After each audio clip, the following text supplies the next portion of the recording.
Yes, sir. Hello. Yes, sir. We're hearing you, So sir. now it's like where we stopped last week is that at this advanced persistence trait and the supply chain attack. Now we are going to continue from key consideration for reducing likelihood of attack. You know, I have been saying that whenever we are talking of MIS management information system, it's something that has to do with securing information and at the end of the day how to secure that information, and that is why we have a data protection center.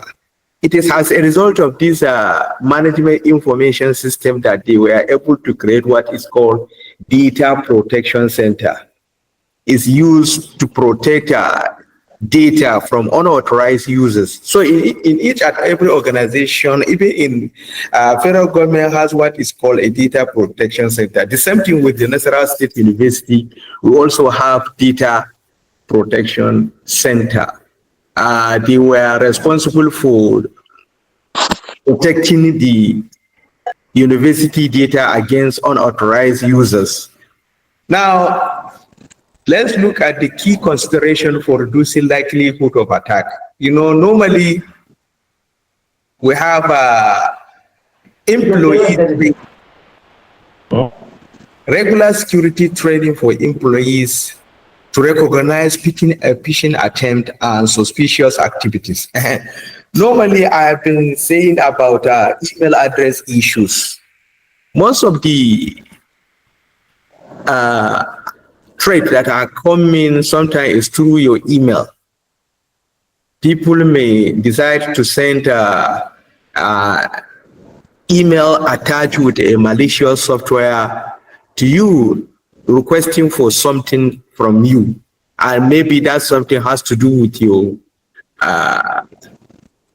username and password of your organization portal or website. So they will deceive you through that using of email attack. So it is good for an organization to be doing regular training on this kind of attack vector, like this phishing, and also data encryption, ensuring data is encrypted, both addressed and encrypted, to mitigate attack, man-in-the-middle attack, and data breaches.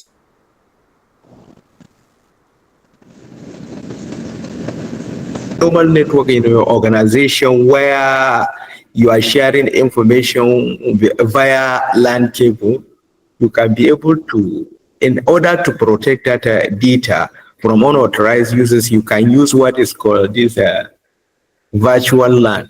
That virtual LAN will now protect you and unauthorized users like man-in-the-middle attack to block your information on transit. And also data breach. Normally, I gave you an example of encryption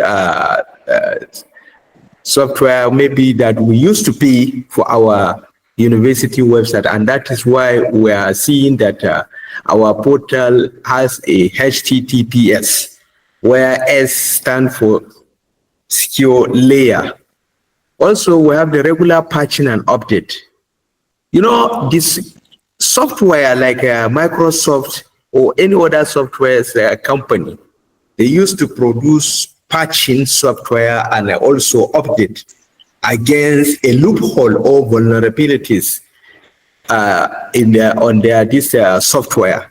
Sometimes, you know, when the hackers, what they were looking is the loophole where they can have a chance of entering into the software and perform some malicious activities.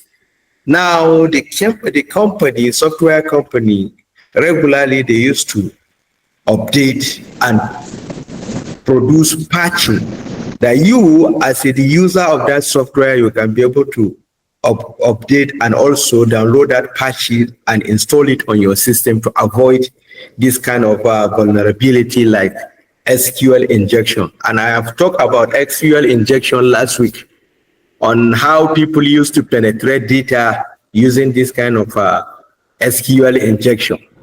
We also have security monitoring, using advanced threat detection tools that to identify and respond to threat like DD, man in the middle attack. And I also explained that denial of service attack. We have access control, implement strict access control policy and monitoring insider activities to prevent insider threat. And it is very important to create a monitoring team in your organization that are going to be responsible for checking what is happening within that your university website or among the staff of the MIS, to avoid any misuse of privileges there.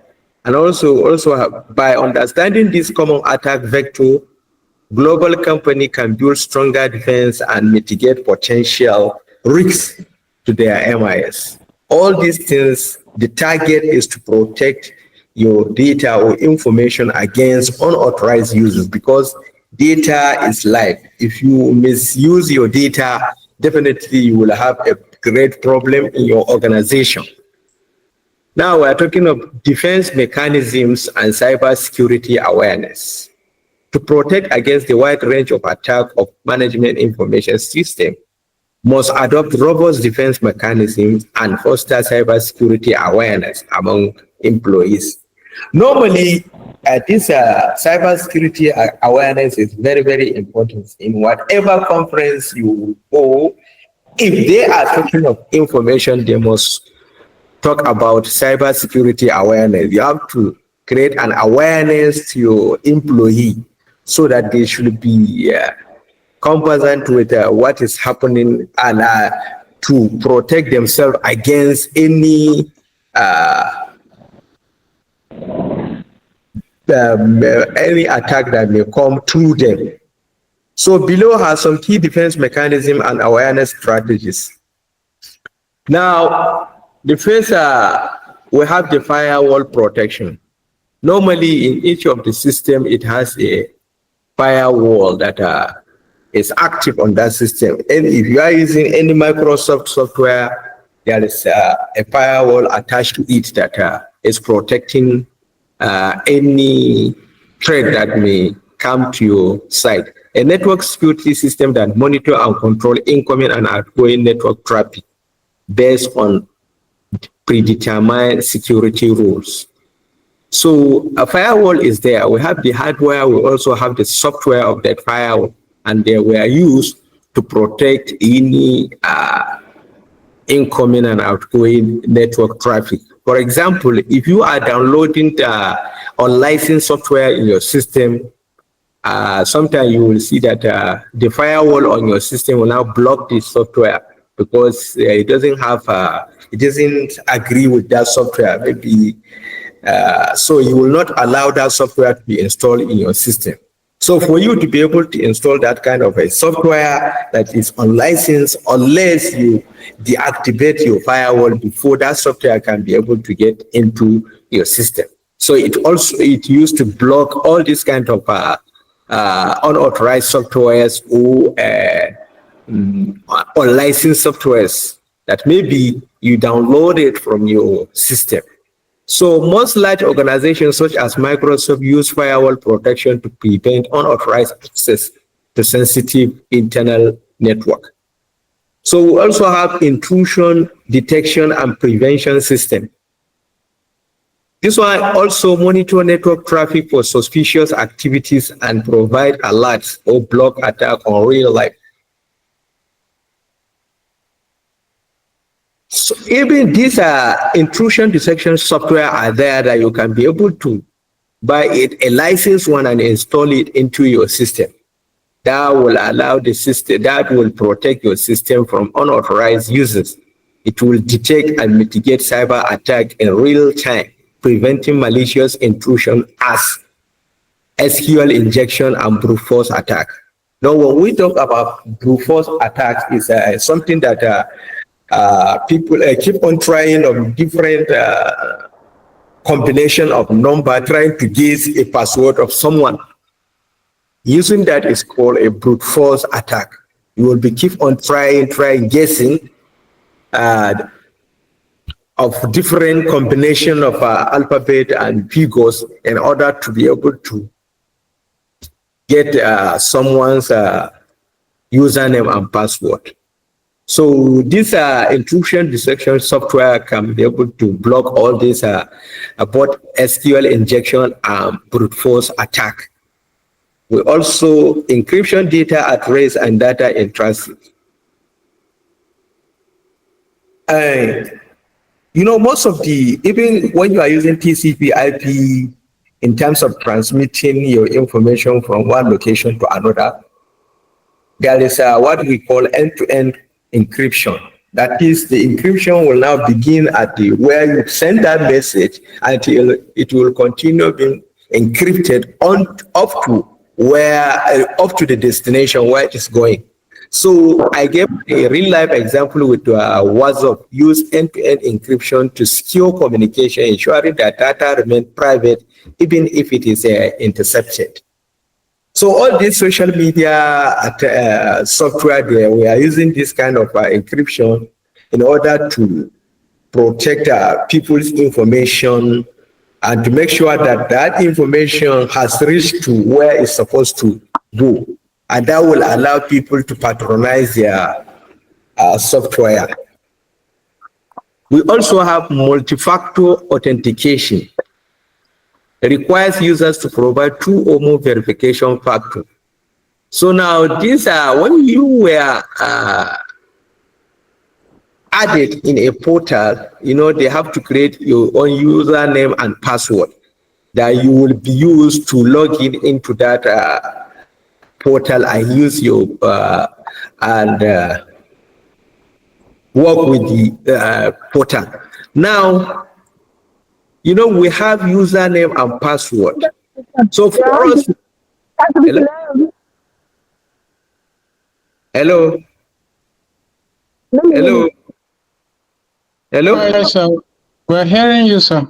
What I'm saying now, we are talking of multi-factors authentication. You know, normally you know that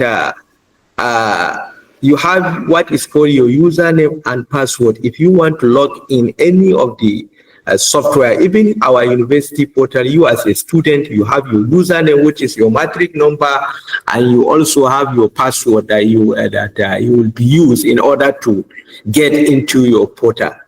So now, when we talk of multi-factors, we mean that for you to be able to get access into your portal, you have to have more than one, 2 ways in order to get into your portal. For example, if you have your username and password, you may also have a token. Immediately when you put that username and password, the system will now automatically generate a token and send it to your SMS. From there, you can open it, copy the token and put it in order to allow you to get into your portal. Or you can use fingerprint. After using your username and password, you have an additional layer, which is a fingerprint. You have to put your hand before you will be allowed to get access into your system. So using more than one authentication method is called a multi-factor authentication. Also have patch management, regularly updating software and system to fix vulnerability. Normally, the software that you are using, the company that produce those softwares, they used to create patches.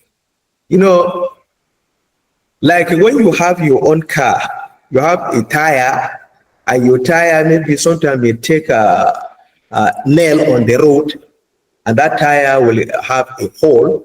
Then then you will have a problem with your car. The same thing with the system. The system used to have a hole, sometimes maybe mistakenly created by the software producers or any other way, naturally. So when that thing happened, normally the software company used to produce patches, like your tire. If your tire take a nail, after removing the nail, you have to go to the vulcanizer to patch that tire. The same thing with the system.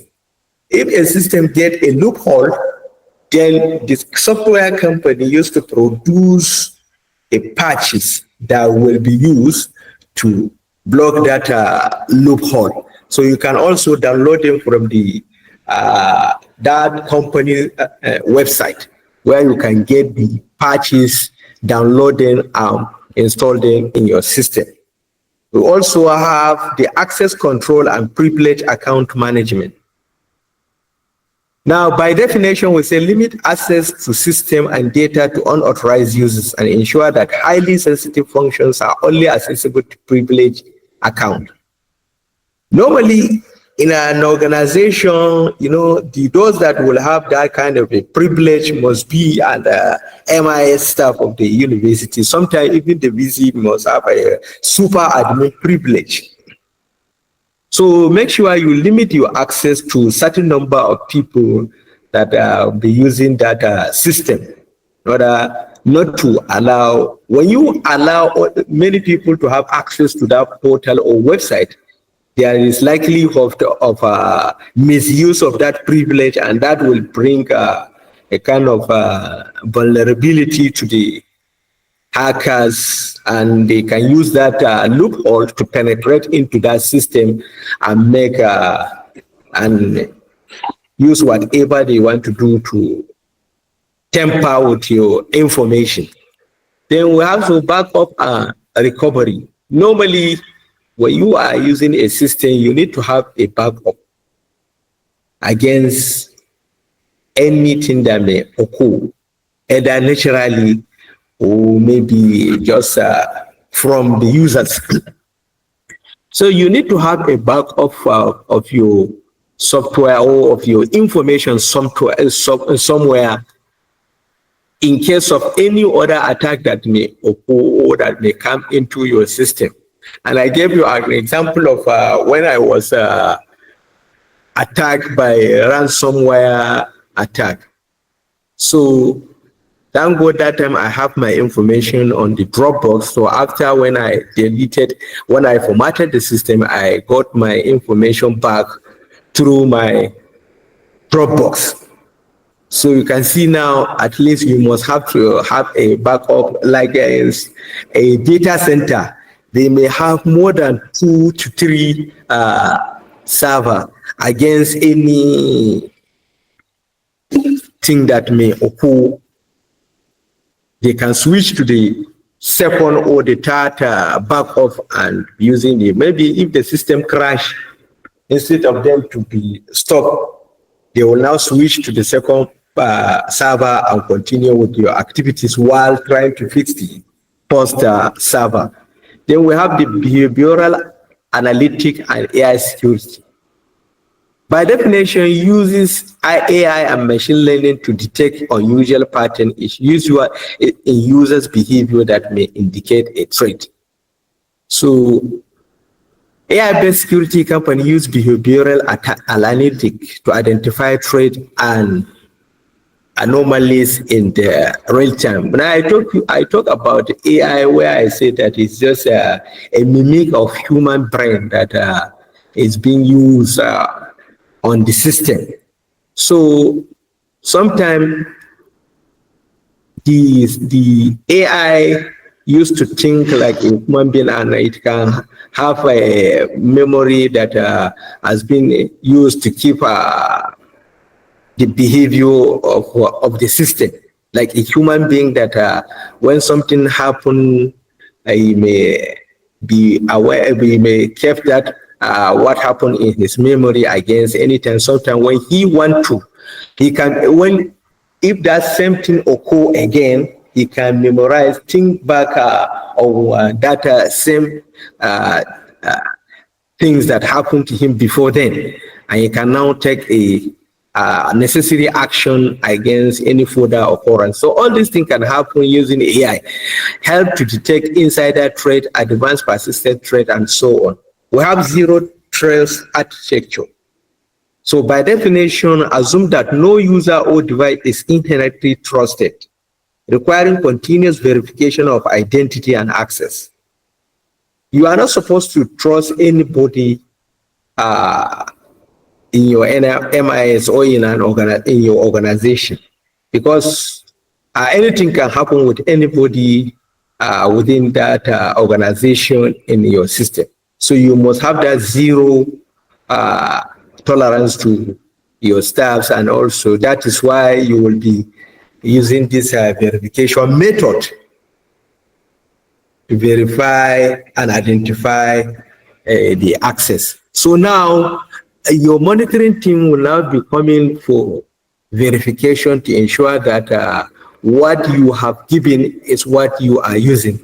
There is no any escalation of any other thing that may occur on the systems. Now, here we're going to talk about cybersecurity awareness strategy. So to complement the technical defense, fostering cybersecurity awareness across organizations, it is critical here. Key strategy for improving employee awareness. See, one, cybersecurity awareness strategy. We have regular cybersecurity training. Then we have the organization need to be training their staffs on this issue of cyber threat. If there is any latest threat, they have to train them on how to be very careful of those new threat that has been manifested into the software world. So such as phishing, social engineering, and password hygiene. Normally, when we talk of social engineering attack, it's just something that someone will come and deceive you physically by trying to get some certain information from you that maybe you can use them in order to penetrate into your system. So will now be coming to you, asking you of various questions that has to do with your portal in order to get sensitive information from you and use it to attack your system. So that training reduces the likelihood of human error that lead to breaches such as clicking on phishing link or sharing credentials. They will also have phishing simulation. Running fake phishing email campaign tests whether employees recognize and report suspicious emails. Sometimes there is this kind of phishing simulation software on the net that you can download them and use it to train your staff on how to be careful with this kind of phishing attack and how it works. So that system can be used to identify vulnerabilities in employees' awareness and reinforce the importance of scrutinizing suspicious email. You can be able to download such kind of phishing simulation software there at the internet and use it to train your staff against any kind of phishing or any kind of malicious software that may come into your system. Then we have strong password policy. Normally, for you to be able to create a password, that password must be strong to avoid but sometimes when you use a normal password, that's why the organization will not tell you that you should not be using your file number or your name as a password, because that one can be guessed like a hacker to get access into your system. But use a strong password. That means a combination of capital letters, small letter, numbers, and other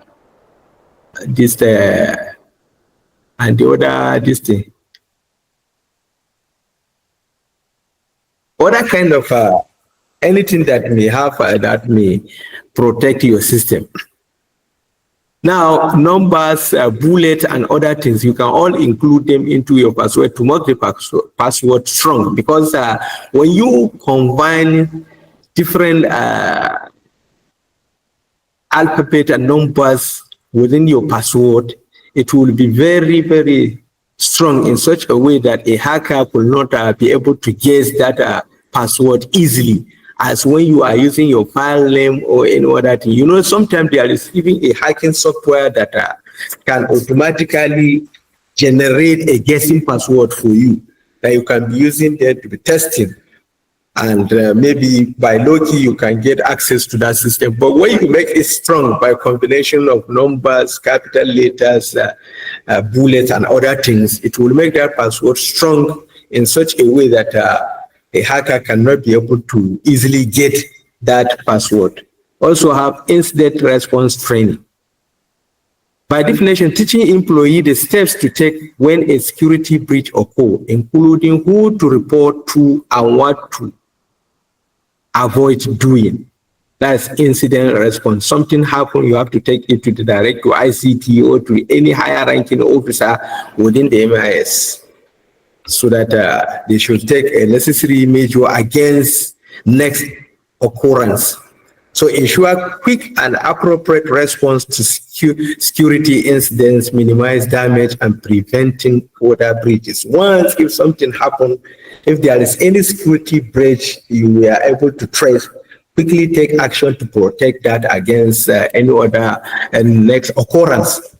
And also promoting a security-first culture. By definition, I say encouraging a workplace culture where cybersecurity is everyone's responsibility, not just the IT or security teams. Create a collective accountability, ensuring that employees actively report vulnerability and suspicious activities. Normally in an organization, even if you are not an IT staff from the ICT or from the management information system, whenever you were able to get suspicious on someone or a behavior of the system, you have to help the organization by reporting such suspicious or vulnerabilities that we were able to trace on that system to the MIS for necessary action. And it's very important. That is promoting a security-first culture on that organization. So we also have the social engineering awareness. By definition, training employees on the tactics used by social engineering to trick them into giving up confidential information. And that is why I've been explaining you. Normally, social engineering attack is a face-to-face contact between you and the hacker. It may come in different ways, trying to deceive you by maybe giving him some confidential information that may be used, that he may use it in order to get access into your portal or into your website.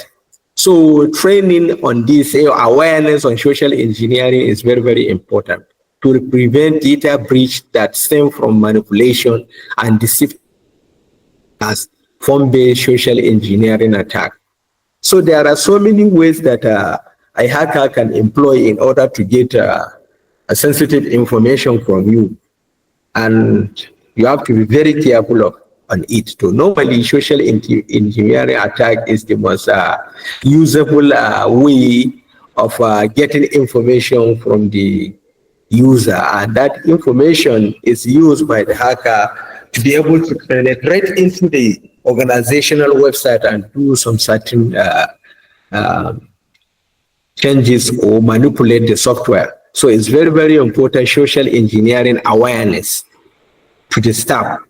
Also, reporting procedures for security incidents, establishing a clear and simple procedures for employee to report security incidents, suspicious activities or potential vulnerabilities. In an organization, when you as an MIS or any staff of that organization, if you can be able to perceive somebody trying to doing something that on system that has to be a suspicious activities, you can be able to report that person to the MIS for proper action. Sometimes I once visited one cafe in the Niger State. That time around 2013. So when I went there to print some things. When we were there, the EFCC came to that server cafe. So we don't know that they got an alert that somebody is doing something there on the system. So immediately when they enter into that cyber cafe, they ask everybody of that cafe to raise his hand up, take his hand up. So when they ask people to do so, there is one guy that was trying to close some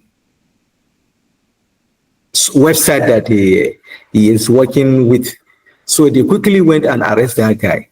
When they arrest him, he managed to squeeze and run. So they started following him until when he entered one woman room, enter her, hide there. So they now went and locked the cafe. They asked us to go out and they locked the cafe. They asked the cafe man until he produced that guy before they will open that distance. So he has to go and find the boy. When he find the boy, they brought the boy. Now immediately when the EFCC catch him, they were trying to poke him. More than 20 something cards, ATM card, come out from his pocket. They now say, okay, that is the evidence that they were looking for, because he got about more than 20 something ATM card. So he went there on the system. He was using a malicious software to get into those individuals' account and do some certain changes or manipulation there. So they got an alert that for what this guy was doing, and that's why they rushed to that place. So it's better. Sometimes there is a kind of sometimes you can be able to even put an alert to a sensitive place in your site, so that whoever went to that place, an alert will now start ringing. From there, the security can come over and take the guy to the appropriate place. Ensure that security incidents are reported quickly, allowing the IT team to respond promptly and minimize damages. Now, the combined approach for stronger cybersecurity. So, technical defense mechanism. Companies should deploy robust tools like firewall, encryption, and AI-based security tools to detect and respond to threats. All these are software. You can buy the licensed one. Like firewall, buy the licensed firewall, pay for the encryption software, and also AI-based security tools to detect and respond to threats. Also, we have the cyber security awareness, which we have been discussing. Employees should be well informed and trained to recognize and report threats such as phishing attempts, social engineering, and other cyber risks. Together, this strategy creates a multi-layer defense that reduces vulnerabilities and minimize the likelihood of successful attack on global information system. Now, we also have threat detection in it. It's a crucial aspect of cybersecurity.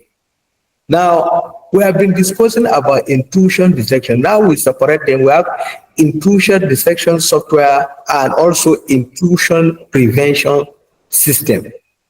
Intrusion detection software, when you attach it to your system, buy the software, install it on your system, it will monitor traffic for suspicious activities and alert administration for potential breaches. You know, sometimes these intrusion detection software come with an alert on it that will, at any time, if somebody will make any suspicious attempt on a system, the system will now, that alarm will now blow in order to call the attention of the members of the either ICT team or a management team. I remember when I was a food Yola, there was a time when one guy was he attempted to hack someone's account. So that very guy went and reported to the bank, UBA bank, that somebody has stole his ATM card, and he was thinking that that very person was trying to penetrate into his account. So what they did there, they just put this kind of intrusion detection alert on that system. So when that guy went to the system, because they came to the university, the thing happens at the Federal University of Technology, or they now inform the security that please, if whenever they hear an alert coming from any one of these machines, please, they should rush and catch anybody that is on that machine that is making an alert.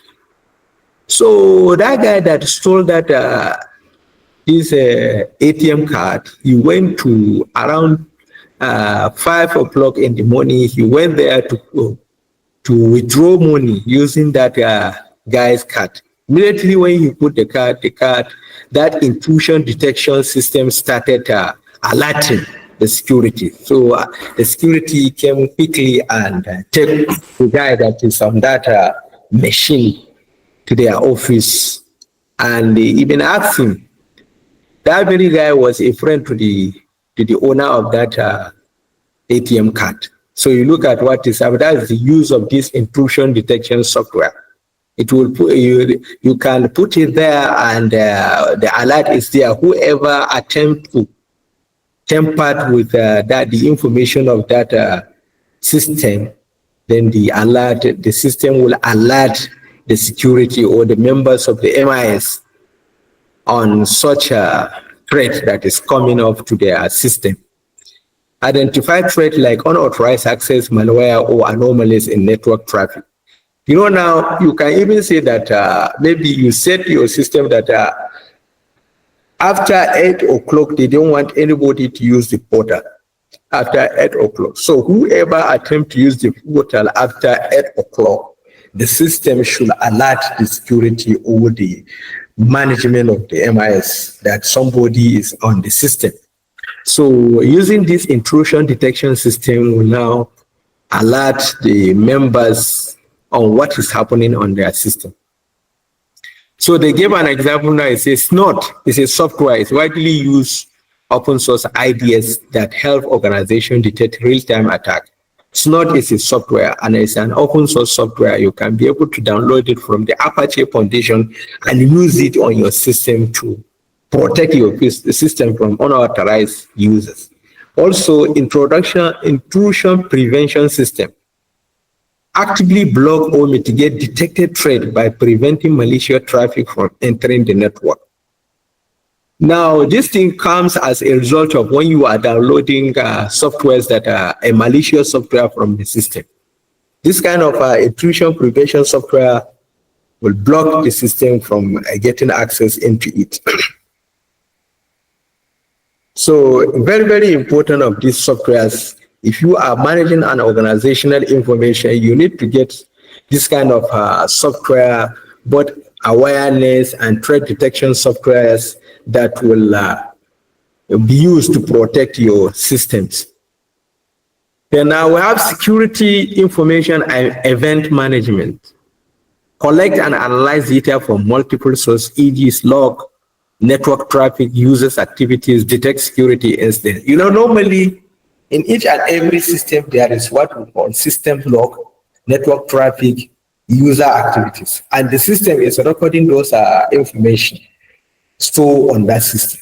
So whenever you want to, when you are using this security information and event management system, you can go there on the system's event viewer. Go to event viewer, you can get many information of those who of your logins, and even outside who attempted to enter into your system. You can be able to see their IP address there that you can use to trace who is that person that is coming into our system. So we talk about centralized threat detection, alerting, and response enable organization to correlate data from multiple sources. It's the same thing when we are talking of, because this one is security information and event management. We have an event viewer at the system, and you can use this intrusion detection system alerting there so that whoever comes to it, because any person who is have attempt to penetrate your system, his system name will be captured and it will store at the event viewer of your system, so, or of your server. So regularly checking of login and network traffic user activities on your system, you can be able to detect who use your server or who use your system. And you can take a necessary action for those that are not supposed to get access on it. And we have some softwares like this Splunk and IBM G-Radar are example of a SIM solution used by global organization. This Splunk is a software that a licensed software that you have to purchase. You have to buy the software. And even IBM Q-Radar, you have to buy it. When you buy it, you can install it in your system, and it will now be getting those events for you. Look at the IP address of that, and that is where you are going to use even CCTV camera to trace the location of a hacker that is using your system, or that he wanted to penetrate into your organizational system and do malicious activities. The endpoint detection and response, EDR, monitor endpoint desktop, laptop, mobile devices for suspicious behaviors, detecting and responding to advanced persistent risk. This one is also a software. We are now talking of some of the software that will help you to protect your system.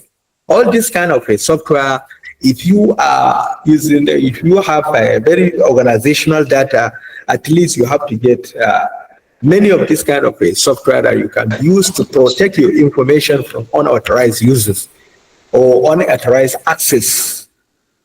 We also have user and entity behavior analytic. It's an AI-based dark trace use AI-based UBA to detect abnormal pattern. Also, it's a software. You can also buy it and install it on your system. You look at now, there are so many software on the for protecting your system against any kind of attempt to tamper with your information. We have network traffic analysis.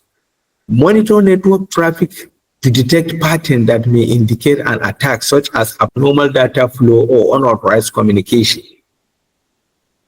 With this kind of network traffic analysis, you can only activate them on your system. They can be able to track like the data infiltration, malware communication, and lateral movement by attack. Normally, when we talk of malware communication, sometimes the hacker used to send an email to the user. Then when you attempt to read that email, by clicking on the email, this kind of a malware system will automatically install itself on your system. Once the malware is installed on your system, it will be taking information from your system and be sending it to the owner of the malware. So he will be getting information from your system. He can even use your system to attack someone and do whatever he wants to do with your systems without you knowing what is going on. So network traffic analysis is very important on your system. Make sure that you can be able to block any traffic that is coming up. So the most useful software is Wireshark, and it's free. It's free. That Wireshark are popularly tool for analyzing network traffic, and it's free from the open source Apache Foundation. When you can be able to download this Wireshark and install it on your system or on your server, it will allow you to be monitoring your traffic against unauthorized user. We also have deception technology. Use decoy fake system data network to lure attackers in revealing themselves, enable early detection.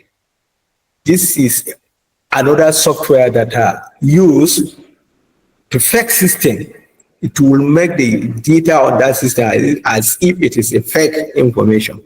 That one will lure attackers into revealing themselves, enabling early detection.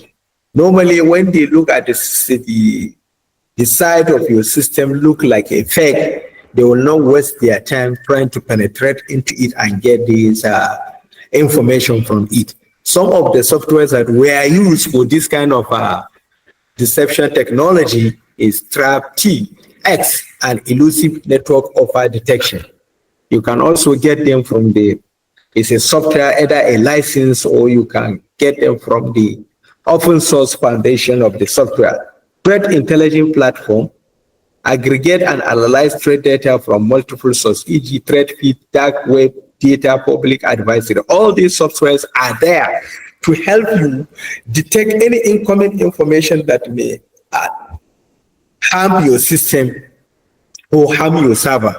So you can also get them. A threat connect and anomaly are tips used to gather and analyze threat intelligence from various districts. All these things, you can get most of the software there and use them to protect your system. If you look at it, you see how so many softwares were developed just to detect and protect data and information for an organization because data is something that is very, very important and something that worth protecting, because it can be able to damage your organization and even create a problem all over the world. So data or information is very, very important. And because of its importance, that is why so many softwares were developed in order to protect such information.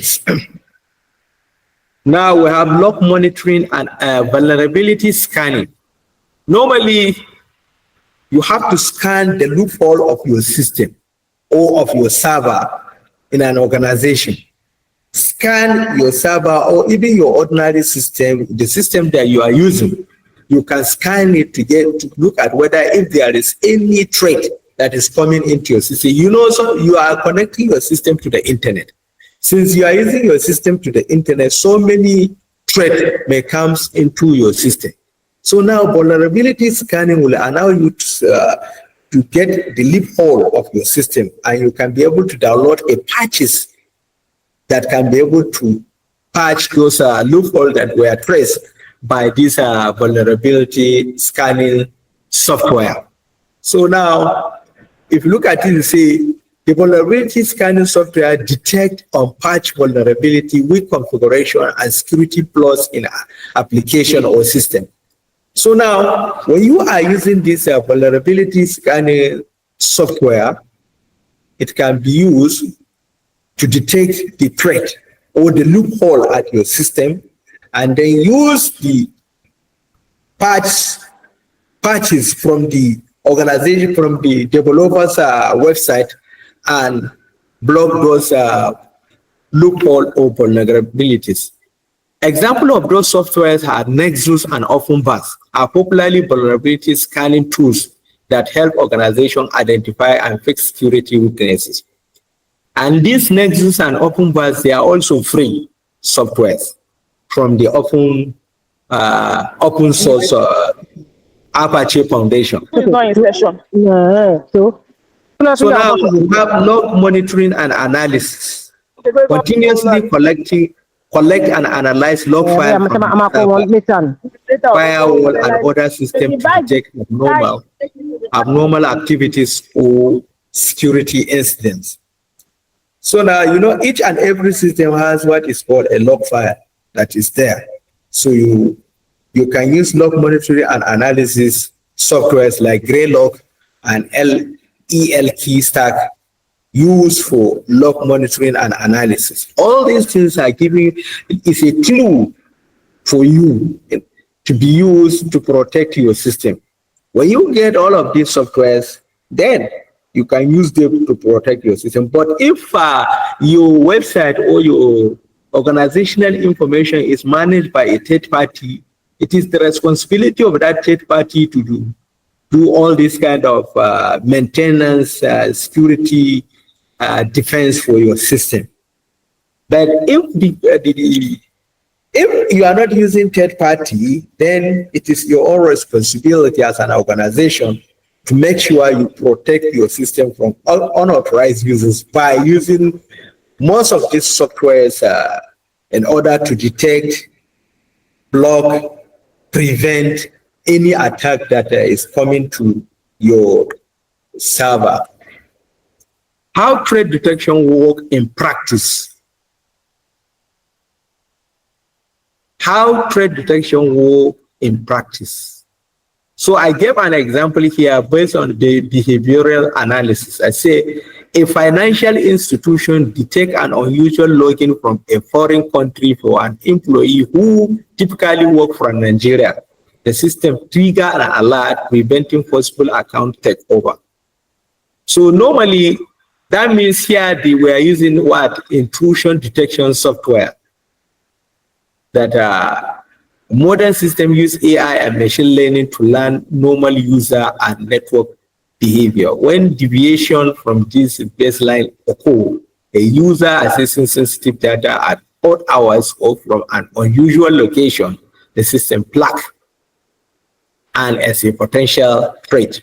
Every you, the user, the authorized user of the system, take your system to somewhere, or you have traveled to somewhere, you attempted to open that your portal or website, the system will now alert you. That is why, for example, if you are opening your email on your mobile phone, then you decided to open it on your laptop, the system based on this AI will automatically alert you that someone is trying to open your email in a laptop or desktop system as a result of what this kind of intrusion detection software using AI and machine learning.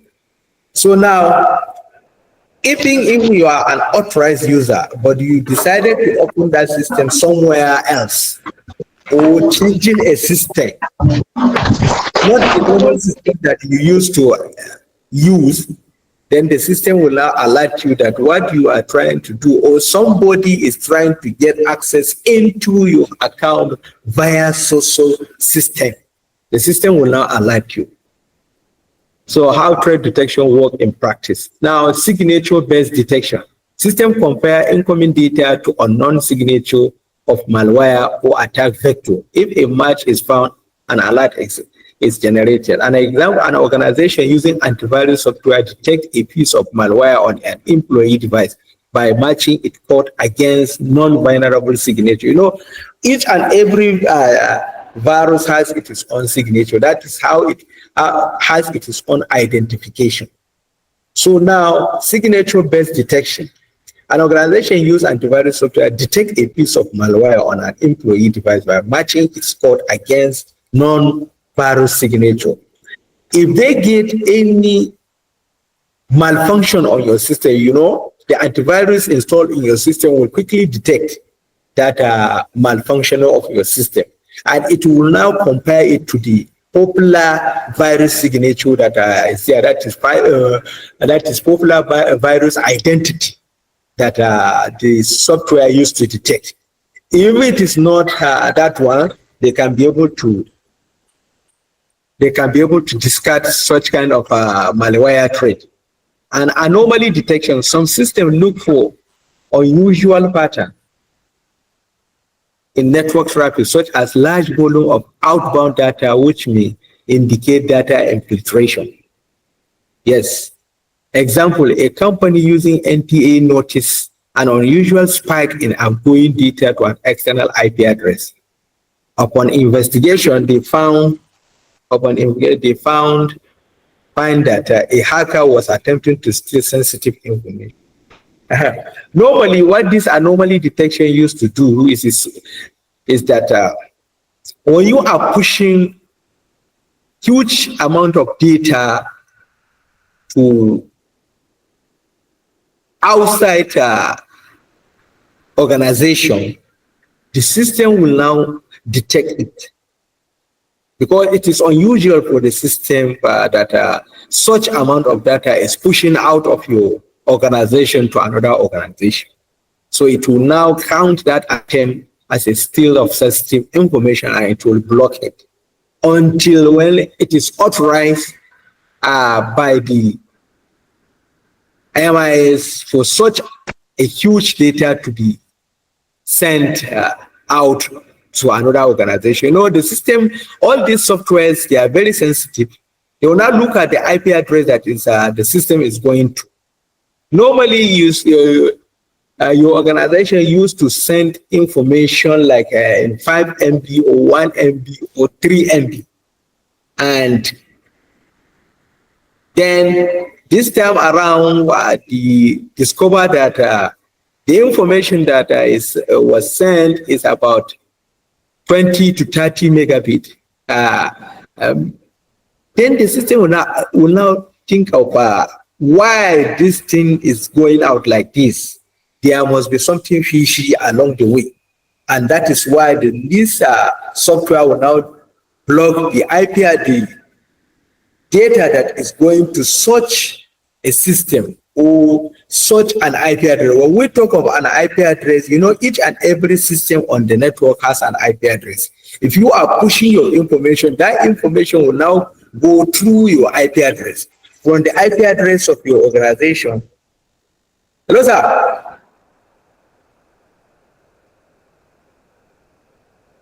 To bari mu yake to ba damuwa. So now what they were saying that there is another class this 11 o'clock. So now for those of you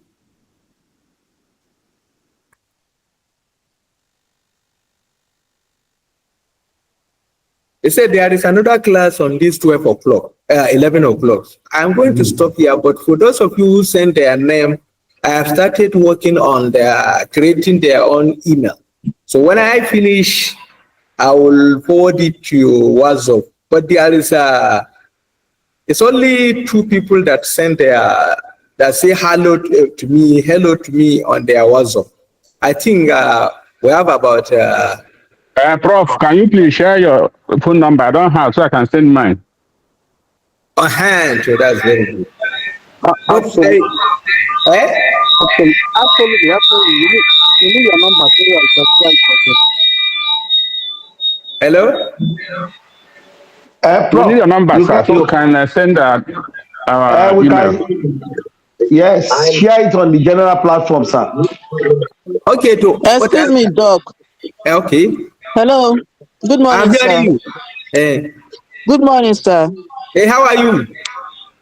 Hi, thank you, sir. You know that day you asked us to compile the names and send them to you. I gave you a sheet containing all the names for MSC.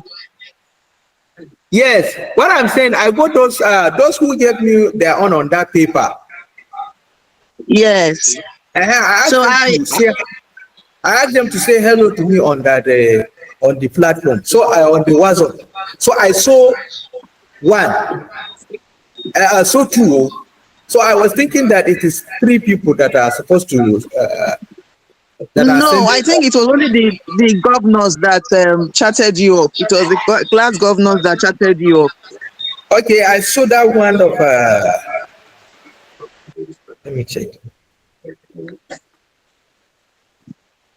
I'm coming. Prof, to quotation. So this one that her number ended with 7989. That's me, sir. That's me, sir.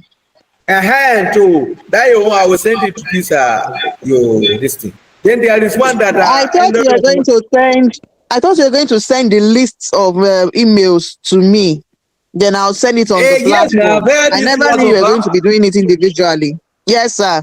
No, it's not individual. I will send the list to you. Yes, sir. That was why I chatted you up. Yes, sir. For that your class.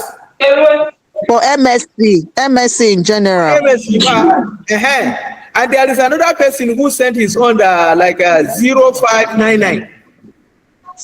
That's Mr. Dembanjo for PhD. I am waiting for one of the class again. I don't know the.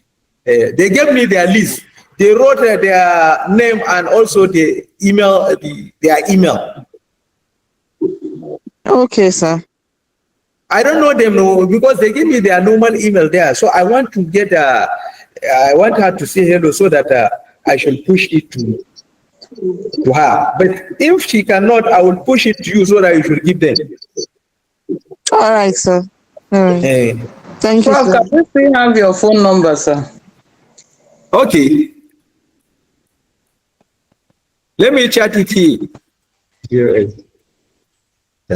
We need the number. Or you can call it now, sir, so I can type it in. Okay, 080 080 39